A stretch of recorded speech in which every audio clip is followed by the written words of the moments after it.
Bank robberies, military compounds, and spies. That's what you might think of when it comes to data center security. And to be honest, you're not too far off. But how exactly does Google reliably secure its data centers?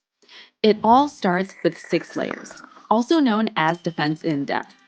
Layers become progressively more protected with access checks as you move to the core of the data center. Layers 1 and 2 involve property boundaries, vehicle crash barriers, fences with motion detection, guard kiosks, and thermal cameras.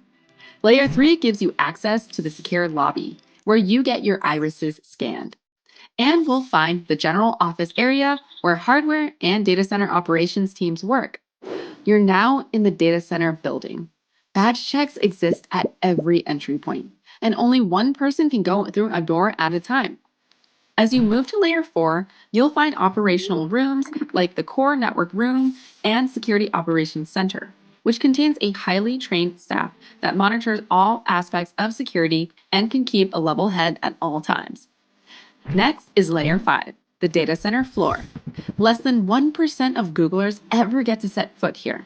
This is where data lives. In order to advance, you have to walk through a circle lock, a big glass tube that lets only one person enter at a time. Here, you get your credentials checked and your irises scanned.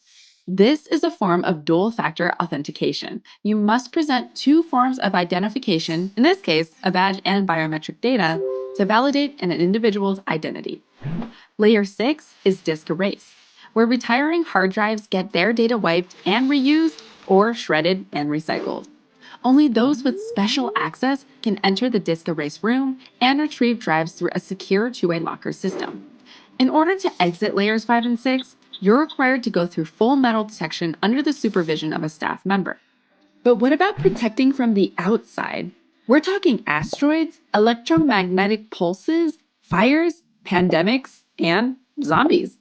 We run dozens of drills a year, engaging unannounced, skilled adversaries to try to get past controls. After every testing attempt, we always evaluate our performance to ensure the strength of our security controls and iterate controls as needed. Now that's what you call a culture of security. If you want to learn more, check out cloud.google.com/security.